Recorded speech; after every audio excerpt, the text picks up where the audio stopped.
Bonjour à tous et toutes. Donc moi, je m'appelle Claire, je suis chez Bleu Éducation depuis un peu moins, presque, en mars, ça fera 2 ans. Donc voilà, j'accompagne sur les diplômes d'auxiliaire de puériculture et je suis également jury VAE pour les diplômes d'auxiliaire de puériculture et d'éducateur de jeunes enfants. D'où un peu mon intervention d'aujourd'hui, de relayer un petit peu les attentes du jury, parce que je sais que c'est un sujet qui vous intéresse toutes, ce qui est bien normal au vu du parcours que vous êtes en train de faire.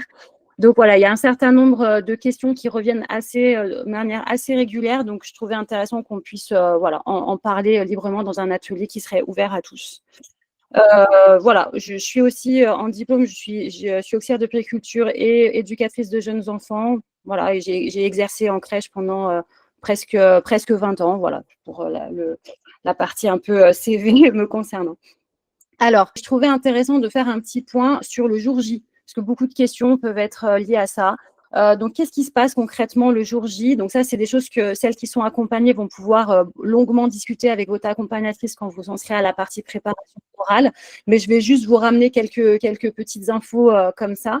Donc, le jour J, donc quand vous allez participer, quand vous allez arriver, quand vous serez convoqué pour votre entretien, vous serez accueilli, vous serez dans une salle d'attente, le jury viendra vous chercher en fonction de l'heure de votre passage. Et ensuite, vous allez arriver dans une salle. Donc, les choses ont changé depuis peu. Maintenant, vous serez face à 2 jurys. Avant, il y avait 3 jurys, mais maintenant, on est face à… Voilà, les choses ont été un petit peu modifiées. En tout cas, moi, je suis dans la région lyonnaise et c'est ce qui se passe. Alors, peut-être que dans d'autres régions, c'est différent, mais je crois que c'est un peu lissé sur toute la France. Donc, vous êtes face à 2 jurys. Donc, ce jury se compose d'un professionnel du terrain, donc de quelqu'un qui est en poste actuel. Donc, ça peut être une auxiliaire de puériculture, ça peut être une infirmière, ça peut être une EJE. Par exemple, moi, je suis jury et je suis EJE, mais j'ai mon diplôme auxiliaire de puériculture, donc je peux faire partie d'un jury d'AP. Donc voilà, vous pouvez avoir un panel, vous pouvez avoir une directrice de crèche, etc. aussi, qui a un diplôme d'infirmière ou d'auxiliaire de puériculture.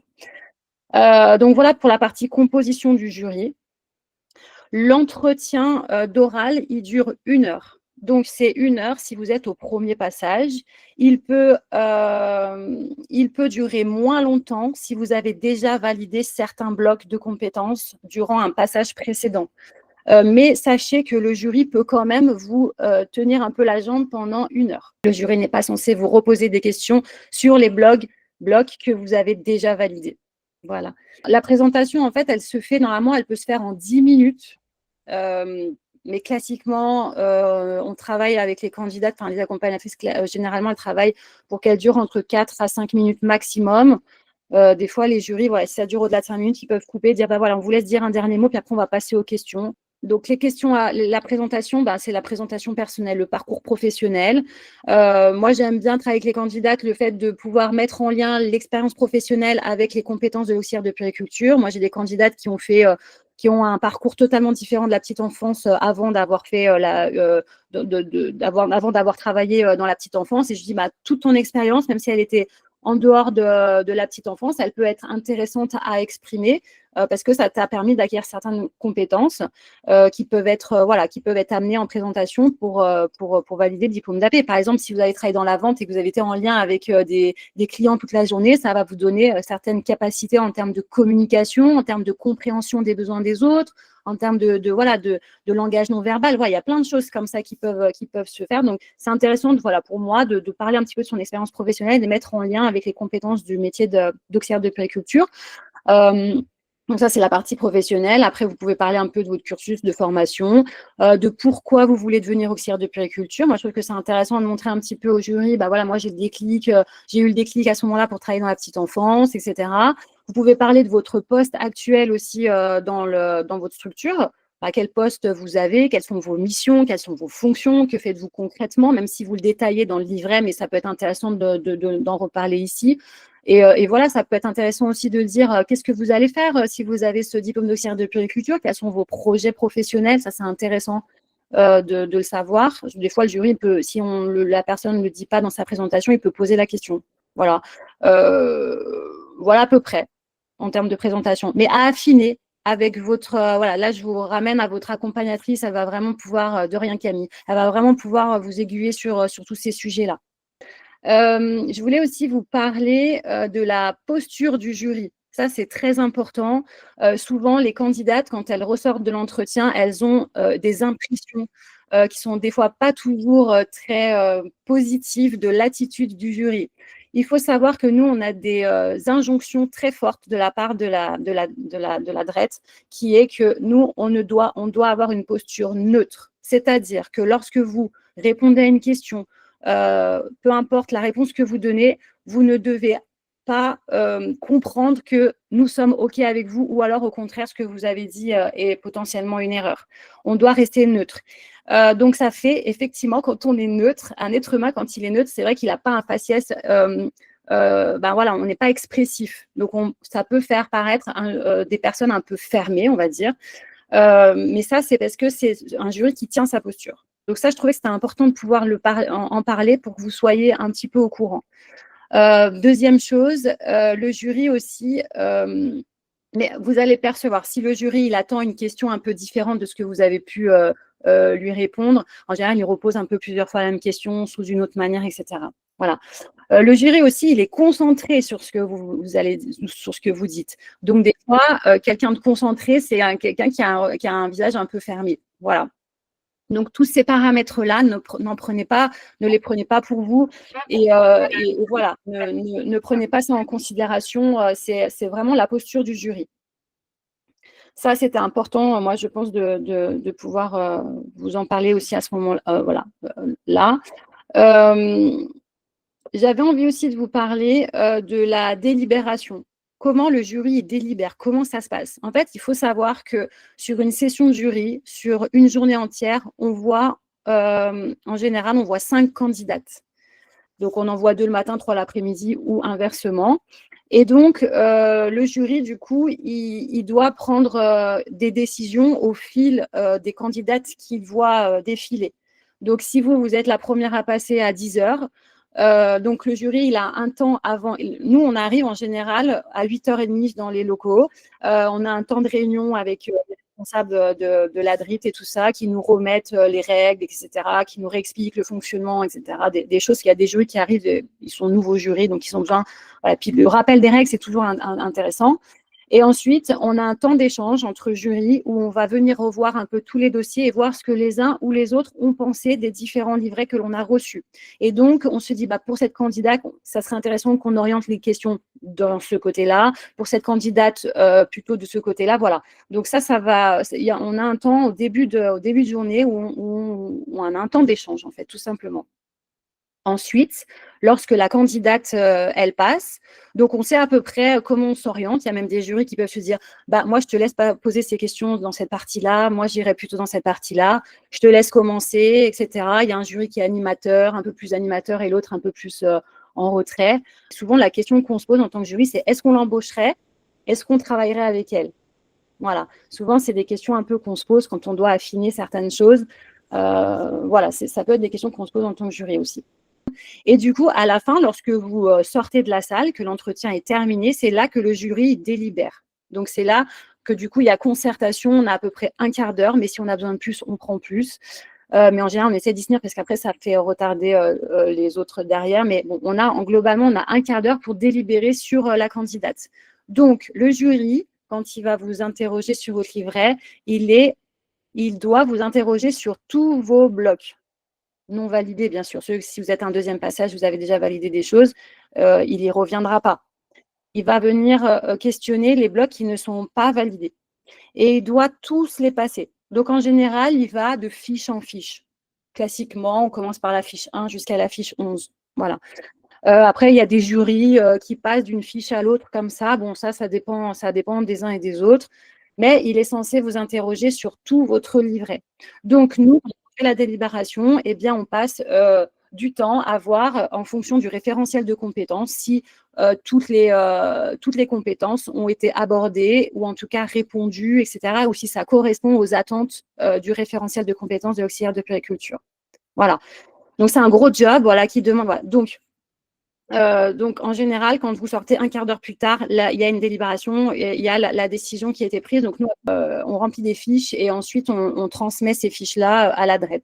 Voilà, enfin aux personnes qui sont là, les présidents de jury ou coprésidents de jury. Il y a des jurys qui aiment bien passer bloc par bloc parce que voilà, c'est une question en termes de clarté d'entretien, on se repère mieux. Moi, personnellement, en tant que jury, je me mets d'accord avec mon jury. Si elles sont d'accord, si elle est d'accord, on va comme ça, fiche par fiche, parce que je trouve que c'est là on sait où on en est en fait dans l'entretien. Mais il y a des jurys qui ont leur propre technique. Moi, ça fait 2 ans que je fais ça. Que je suis jury. Il y a des jurys qui font ça depuis 10 ans, donc sont un peu rodés, on va dire, je sais pas, hein, et qui aiment bien, qui peuvent partir de la présentation et comme ça dérouler un petit peu tout du long. Donc, ça dépend des jurys. Mais en tout cas, à la fin de l'entretien, il est censé être sûr qu'il a posé des questions sur tous les blocs. S'il n'a pas posé de questions sur certains blocs, normalement, ces blocs sont automatiquement validés. Mais bon, en général, on pose des questions sur tous les blocs, on y va. Hein. Voilà. Donc ça, c'est sûr. Vous avez normalement dans votre convocation le jour où vous allez avoir la date de résultats. Donc, dans un premier temps, vous allez avoir les résultats. Si vous avez validé tous vos blocs, vous allez vous connecter. Il y a un espace. Donc, on vous donnera les liens dans la convocation. Ça, c'est des informations qui vous sont données. Et en fait, vous allez tout de suite accéder, donc il y a une liste, la liste des candidats qui ont réussi à la validation du diplôme en entier. Donc, dans un premier temps, il y a ces premiers résultats qui arrivent. Et ensuite, en général, dans la semaine ou dans les 2 semaines qui arrivent, il y a un courrier qui arrive pour celles qui n'ont pas tout validé, avec le détail des blocs qui n'ont pas été validés et ceux qui ont été validés. Voilà. Je sais qu'il y a des régions qui ne donnent pas les raisons pour lesquelles le bloc n'a pas été validé, mais qui peuvent faire un petit commentaire général de voilà, un peu c'est les recommandations du jury, on va dire. Mais classiquement, vous allez recevoir un papier où en face du bloc, il y aura un commentaire du jury. Donc moi, je vous invite fortement à prendre vraiment en considération ce qui est noté dans cette partie-là, parce que c'est les recommandations et les conseils du jury. Donc c'est vraiment très important pour la suite de votre parcours VAE. Je voulais aussi qu'on parle, parce que souvent cette question elle est posée, est-ce que l'on peut me poser des questions de connaissances? Ou est-ce que, voilà, les questions, est-ce qu'elles vont être ciblées sur le livret ou est-ce que le jury il peut un petit peu tirer des fils comme ça et aller voir un peu ailleurs? Donc, normalement, un jury qui tient son cadre, c'est un jury qui pose des questions sur le livret et sur votre expérience. Point.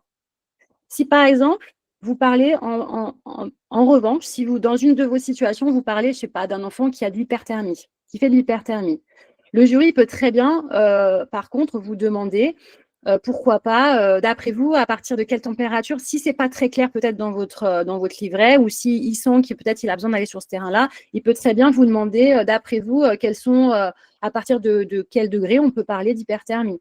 Voilà. Ou alors de demander d'expliquer un terme que vous avez mis dans votre livret. Ça aussi, c'est possible. Mais il n'est pas censé vous dire, si vous parlez, je ne sais pas moi, dans la fiche 3, vous parlez de l'hyperthermie, il n'est pas censé vous dire, vous parlez, je ne sais pas moi, comment on soigne une plaie qui saigne chez un enfant. Comment vous faites? Qu'est-ce que ça veut dire? Voilà, il n'est pas censé vous parler de l'érythème. Parlez-moi de l'érythème. Quelle est la définition de l'érythème? Ou parlez-moi du développement de l'enfant. Qu'est-ce que, voilà, développement de l'enfant, les développements cognitifs de l'enfant, allez-y, parlez-moi-en, je voudrais savoir quelles sont vos connaissances à ce niveau-là. Non, d'accord, il est censé vous poser des questions qui sont liées à votre livret. Ça aussi, je vous invite à vraiment aller déblayer ce terrain-là avec votre accompagnatrice. Voilà. Eh ben, je vous propose qu'on passe du coup en fonction des blocs de compétences et des attentes du jury en fonction des blocs. Donc ça aussi, c'est des choses que on va pas aller dans le détail concret de toutes les fiches, etc. On va plutôt parler des blocs. Et ça, vraiment, vous allez faire ce travail vraiment avec votre accompagnatrice si vous êtes accompagné. Mais déjà, on va pouvoir quand même aller voir un petit peu ce que nous disent ces fameux blocs de compétences. Donc, on est d'accord qu'on a 5 blocs de dossier de préculture. Il y a 5 blocs de compétences à valider. Dans ces 5 blocs, il y a 12 fiches. Donc ça, c'est le job que vous faites, vous, en parcours VAE. Vous avez 12 situations à expliquer, à écrire, qui sont en lien avec les blocs. Donc, dans le bloc 1, on est dans l'accompagnement et soins de l'enfant dans les activités de la vie quotidienne et de la vie sociale. Et dans ce bloc-là, il y a 3 fiches, donc la fiche 1, la fiche 1 bis et la fiche 2. Donc, les attentes du jury concernant ce bloc, donc là, concrètement, on est dans le soin quotidien. Donc, on est dans ce que vit l'enfant tous les jours quand il est accueilli. dans votre lieu d'accueil en tant qu'assistante maternelle ou en tant que professionnel petite enfance. Donc ici, vraiment, ce que le jury il attend, c'est comment vous percevez ce moment-là.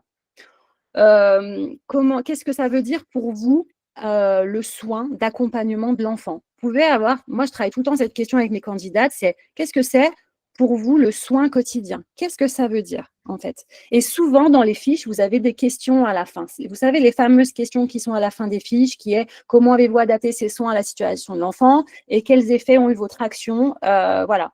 Donc, c'est des questions typiquement ce qu'ils veulent vraiment dire. Donc, comment vous avez fait? Comment vous percevez cet accompagnement-là? Donc, effectivement, le jury va attendre que vous puissiez dire, par exemple, dans la fiche 1, vous avez parlé du change, ben voilà, à quel besoin physiologique cela répond de changer un enfant. Mais il peut aussi attendre la réponse qui est de qu'est-ce que c'est que le prendre soin? Qu'est-ce que c'est que ce moment de manière générale aussi? Voilà, vous voyez, c'est vraiment très important cette notion de soin quotidien. C'est vraiment le dada de la paix. C'est vraiment son fil conducteur dans son travail, c'est le prendre soin de l'enfant, le soin. Voilà, le soin clinique ou le soin quotidien. Donc, on va vraiment avoir des questions qui vont tourner autour de ça, de pourquoi vous faites ces choses-là à ce moment-là, pourquoi vous prenez, par exemple, si vous parlez du change, pourquoi cet enfant, expliquez-nous pourquoi vous lui proposez un change debout, pourquoi c'est plus adapté sinon de le changer plutôt sur le tapis de change, pourquoi vous faites ça. Le diplôme d'AP, c'est vraiment ça, c'est pourquoi vous faites les choses. Quel sens mettez-vous derrière toutes vos actions? C'est vraiment ça le but principal du jury, de manière générale, et aussi par rapport à ce soin-là. Donc, quel est le but pour vous de pratiquer ces soins-là et comment vous l'investissez? Comment vous le faites? Clairement, il peut y avoir aussi des questions de… Donc, bien sûr, dans ces questions-là, il y a aussi des questions de règles d'hygiène. Donc, on veut s'assurer, bien sûr, que la candidate, elle a compris comment on instaurait des règles d'hygiène autour du soin, donc avec par exemple, le lavage des mains, la désinfection, bah voilà, du matériel, etc. Il y a aussi la technique du change. Par exemple, si on parle du change, ou la technique précise en lien possible avec des protocoles. Enfin, voilà. Alors, dans le soin quotidien, oui, il peut y avoir des protocoles, mais ici, oui, il y a le protocole du soin du change, bien sûr. Donc, ça va vraiment, on peut parler aussi un peu de technique. J'en reviens toujours au change, mais également sur les repas et l'endormissement. Aussi, on peut avoir des questions un peu techniques, mais voilà, si on revient par exemple à l'histoire du change, ça va vraiment être quand vous nettoyez l'enfant, comment vous faites techniquement quand vous en êtes au stade où vous avez le gant dans la main, voilà, au niveau du corps de l'enfant, où commencez-vous à nettoyer et où finissez-vous? Voilà, donc ça peut être des questions très techniques comme ça. Et aussi, comment vous vous organisez dans le soin du change. Voilà, donc on a des questions sur quel est le sens du soin, comment on s'organise, comment on applique les règles d'hygiène qui sont autour de ce soin. Voilà, ça, c'est vraiment des choses que le jury va venir vérifier. Et comment on comprend tout ce qu'on fait également. Comment on s'organise également en équipe. Voilà, donc le lien avec l'équipe, il va être très important. Et également dans le soin quotidien, mais c'est un fil conducteur sur tout votre livret, c'est comment vous faites le lien également avec les transmissions qui vous ont été transmises par rapport à vos collègues, potentiellement, ou aux parents le matin. Donc voilà, comment avec tout… Voilà, donc ils vont vous demander, ils vont aller sur tous ces terrains-là. Voilà.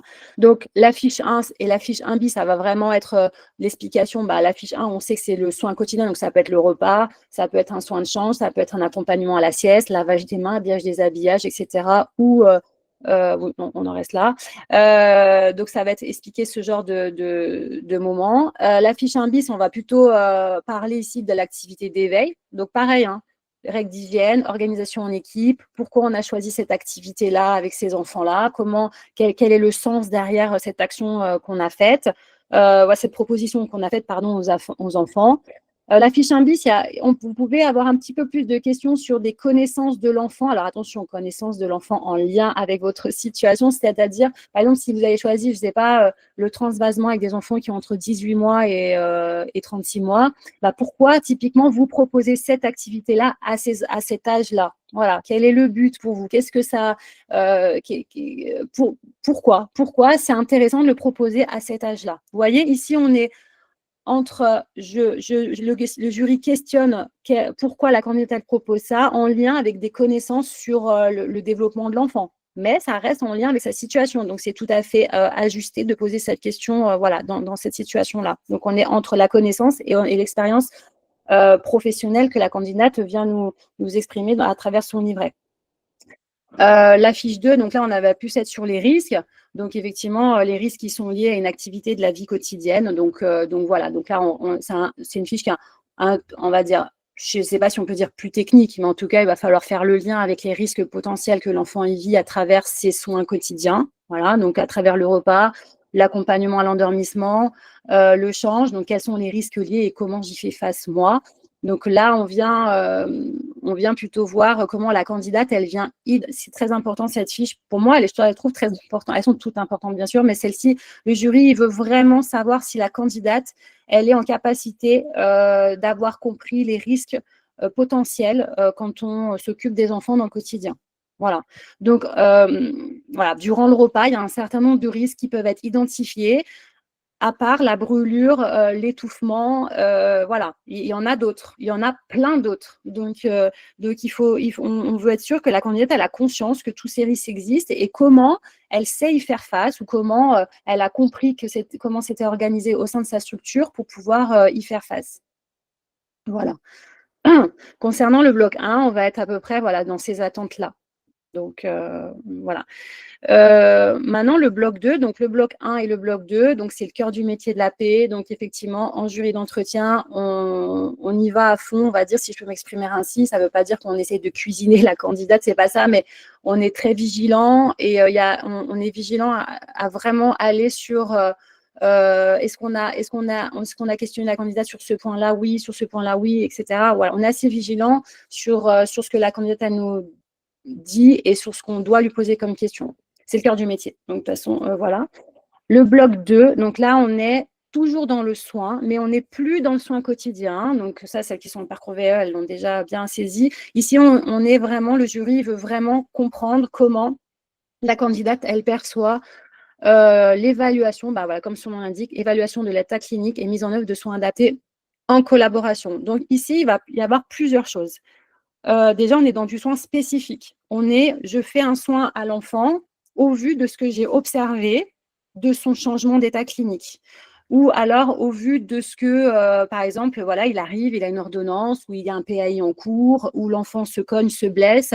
Il y a un certain nombre de soins que je dois mettre en place voilà, pour lui apporter voilà, mon aide, etc. Donc, comment tout ça se met en place? Donc, ici, c'est la fiche 3, hein, c'est vraiment l'observation de l'enfant et de son changement d'état clinique. Donc, comment la candidate, ici, c'est vraiment comment la candidate elle est en capacité d'observer que l'enfant il change d'état clinique et qu'il y a une vigilance qui est apportée spécifiquement à cet enfant et qu'il y aura certainement des choses à mettre en place après. Donc, en gros, comment vous évaluez, comment vous observez typiquement que l'enfant, d'un seul coup,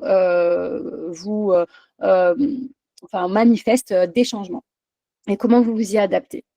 La fiche 4, c'est comment, à travers le soin, vous êtes en capacité de mettre en œuvre des soins qui sont adaptés à son état. Donc, c'est typiquement le titre de la fiche. Mais voilà, ici, ça va vraiment être plus comment vous concevez la collaboration aux soins. C'est-à-dire que vous, en tant que futur AP, mais n'importe quel professionnel, hein, mais on se concentre sur le diplôme d'AP, on ne fait pas des soins alambiqués comme ça parce qu'on a décidé que le soin-né allait se faire avec une pipette, puis non, finalement, je vais en prendre deux, etc. Non, tout ça, quand vous allez faire un soin auprès de l'enfant, c'est codifié quelque part. Vous avez des protocoles qui sont mis en place.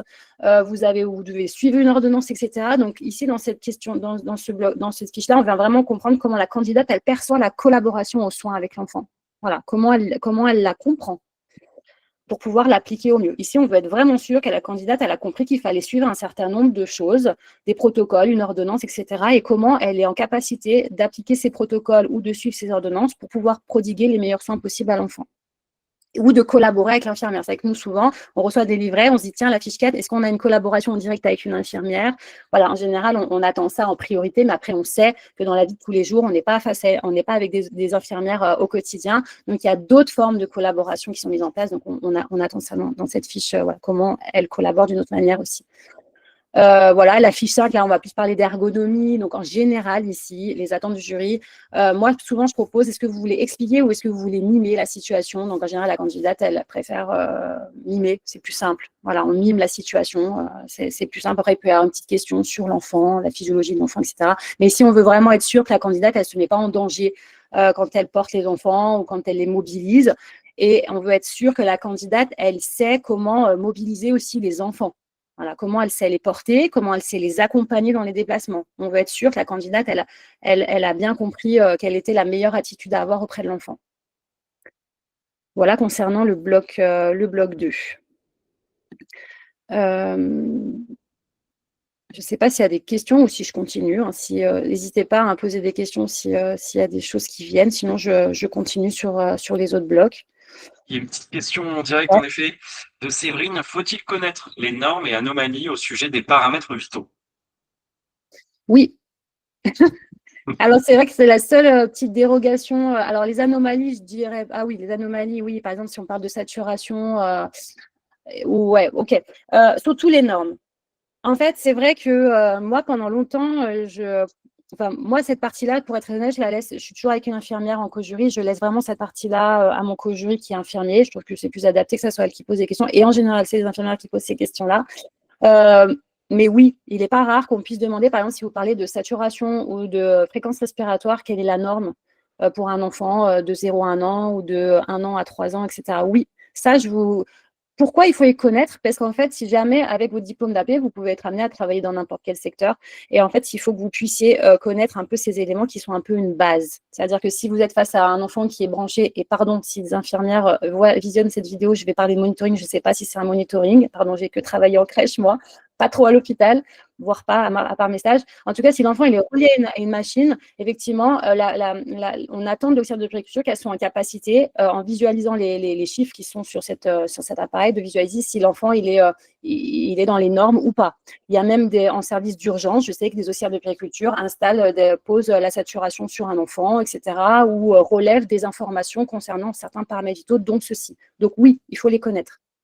Du coup, le bloc 3, donc là, on sort du soin. On n'est plus dans le soin clinique, le soin spécifique ou le soin quotidien. Là, on va plus parler de l'information et la communication. Donc là, en gros, le jury veut venir voir comment vous savez communiquer, en fait, auprès de l'enfant et comment vous savez aussi communiquer auprès d'un parent.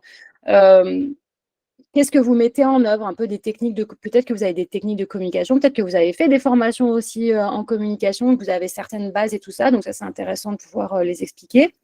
Donc, en gros, comment on accueille une famille, comment on accueille un enfant, voilà, si on parle de familiarisation.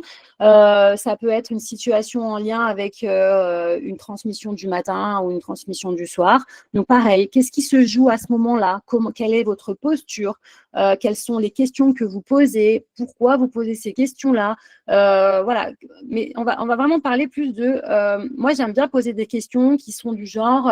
OK, vous nous parlez de la familiarisation. Qu'est-ce qui est important pour vous quand vous accueillez une famille? Qu'est-ce qui est important pour vous quand vous accueillez un enfant? Voilà. Comment vous mettez-vous en tant que professionnel dans cette posture-là? Qu'est-ce qui est important pour ces personnes que l'on accueille? Voilà. Voilà, globalement. Et la fiche 7, c'est vraiment ici, on accompagne plutôt des stagiaires ou des nouvelles arrivantes. Donc, pareil, c'est qu'est-ce qui est important quand on accueille une personne qui est en formation. Comment vous vous y prenez? Il y a aussi la partie pédagogique, parce que dans cette question-là, on veut voir un peu comment la candidate, elle transmet un savoir. Si dans les objectifs de stage de la personne, il y a apprendre à, je sais pas moi, apprendre à mener une activité, apprendre à faire un soin ou apprendre, je sais pas, n'importe quoi, hein, qui relève de son diplôme qu'elle vient, en lien avec son futur diplôme, bah, vous, quelle est votre pédagogie? Comment vous vous y prenez pour transmettre un savoir? Donc ça, c'est des choses qui sont demandées dans ce bloc-là. Donc, c'est vraiment vos techniques de communication et pourquoi vous les appliquez en fonction des personnes que vous avez en face. Voilà. Le bloc 4 ensuite, donc c'est la fiche 8 et la fiche 9. Donc le bloc 4, c'est aussi un petit… Alors attention, hein, tous les blocs sont attendus. Je ne voudrais pas que vous croyiez qu'il y a des échelles de valeur. C'est juste que le bloc 1 et le bloc 2, c'est le cœur du métier. Donc voilà, mais tous les blocs sont très importants, hein, ne pas négliger les uns les autres, mais je sais que vous ne les négligez jamais. Mais voilà. Le bloc 4, il est attendu aussi parce qu'ici, on va venir parler de tout ce qui est entretien, produits d'entretien, comment vous savez, les techniques Donc, voilà, c'est vraiment en lien avec des protocoles. Protocole d'hygiène. Donc, ici, en fait, c'est comment vous savez vous protéger. En gros, cette fiche, c'est comment vous savez ce bloc-là, comment vous savez vous protéger quand vous utilisez des produits d'entretien. Qu'est-ce que vous faites? Comment vous savez les utiliser? Voilà. Donc, il y a des produits qu'on utilise d'une manière ou d'une autre, d'une crèche à l'autre, ou même en tant qu'assistante maternelle. Voilà. Comment vous les utilisez? D'ailleurs, je fais une toute petite parenthèse pour les assistantes maternelles, mais ça, c'est vraiment à voir aussi avec vos accompagnatrices, si vous êtes accompagné. Allez vraiment au niveau de vos produits d'entretien, etc.